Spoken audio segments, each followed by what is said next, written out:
ये तो उनके लिए खतरे की घंटी है जो भारतीय जनता पार्टी के नाम पर मुसलमानों को डरा करके वोट ले लेते थे। अखिलेश यादव जी के जाने से अगर हम हार गए हैं, ऐसा अखिलेश जी को लगता है, तो निश्चित तौर से वो ऐसा सोचते रहें। लेकिन भारतीय जनता पार्टी का विजय रथ जो 2014 में चला है, वह 2024 में भी उसी रफ्तार से चलेगा। पूर्व मुख्यमंत्री अखिलेश यादव और डिप्टी सीएम केशव प्रसाद मौर्य के बीच अक्सर तू-तू मैं देखी जाती है।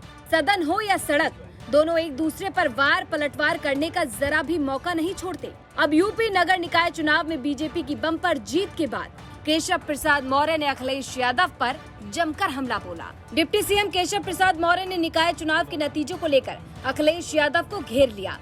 वहीं मुस्लिम वोटर्स को लेकर साफ कह दिया कि जिन लोगों ने मुस्लिम समाज के लोगों में डर पैदा करने की कोशिश की थी, अब उनके लिए खतरे की घंटी बज गई है। वहीं कर्नाटक में हुई बीजेपी की हार को लेकर अखिलेश यादव के बयान का पलटवार भी किया। सर, निकाय चुनाव में 17 की 17 सीटें जो आपका लक्ष्य था आपने हासिल किया, अब 2024 आपके सामने। निश्चित तौर से नगर निकाय के चुनाव में नगर निगम में 17 के 17 भारतीय जनता पार्टी ने डबल इंजन सरकार की जगह ट्रिपल इंजन की सरकार बनाने में सफलता अर्जित की है। जनता के आशीर्वाद से, कार्यकर्ताओं के परिश्रम से जो सफलता मिली है, वह निश्चित तौर से उत्तर प्रदेश के इतिहास की ऐतिहासिक सफलता है। सपा बसपा कांग्रेस का सूखड़ा साफ हुआ है और 2024 का लोकसभा चुनाव तो इससे भी अच्छा होगा, क्योंकि देश माननीय नरेंद्र मोदी जी को फिर से प्रधानमंत्री बनाना चाहता है और हम यूपी की 80 की 80 और देश में तो सारे रिकॉर्ड टूटेंगे, ऐसा मेरा भरोसा है। बीजेपी मुसलमानों को जोड़ने के लिए, पसमानदा समाज को जोड़ने के लिए इतनी कवायद कर रही थी, लेकिन इस निकाय चुनाव में कई जगहों पर ऐसा हुआ कि एएमआईएम के पास और आम आदमी पार्टी के पास से मुस्लिम वोट बैंक ज्यादा गया है, बीजेपी को कम मिला। कहीं पे अभी तो शुरुआत हुई है। अभी जब जैसे जैसे विशेष तौर से मुस्लिम समाज के लोग भी इस बात को समझ रहे हैं कि भारतीय जनता पार्टी और कमल का फूल है, तो मुसलमानों का भी विकास है, सुरक्षा है और सुशासन है, और उसके कारण से धीरे धीरे आना शुरू हुए। ये तो उनके लिए खतरे की घंटी है जो भारतीय जनता पार्टी के नाम पर मुसलमानों को डरा करके वोट ले लेते थे। आज भाजपा का अगर कहीं पर भी खाता खुला है, हमारे वोट कुछ बढ़े हैं, तो हमारे लिए तो ये खुशी की बात है।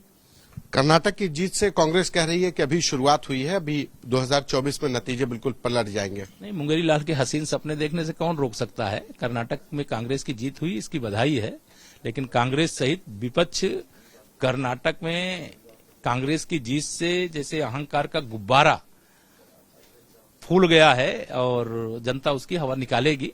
लेकिन अभी पहले अपना कर्नाटक में सरकार बनावें, सरकार चलावें। अभी उनको जीत मिली है, भारतीय जनता पार्टी को सफलता नहीं मिली है। हमारी पार्टी समीक्षा करेगी और 2024 में कर्नाटक को जीतने का पूरा प्रयास करेगी। अखिलेश यादव कर्नाटक गए और आप लोग हार गए। अखिलेश यादव जी के जाने से अगर हम हार गए हैं, ऐसा अखिलेश जी को लगता है, तो निश्चित तौर से वो ऐसा सोचते रहें।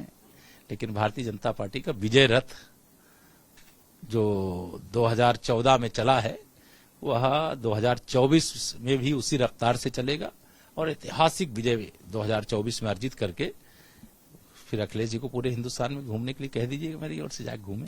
डिप्टी सीएम केशव प्रसाद मौर्य का दावा है कि 2024 लोकसभा चुनाव में बीजेपी यूपी की 80 की 80 लोकसभा सीट जीतेगी।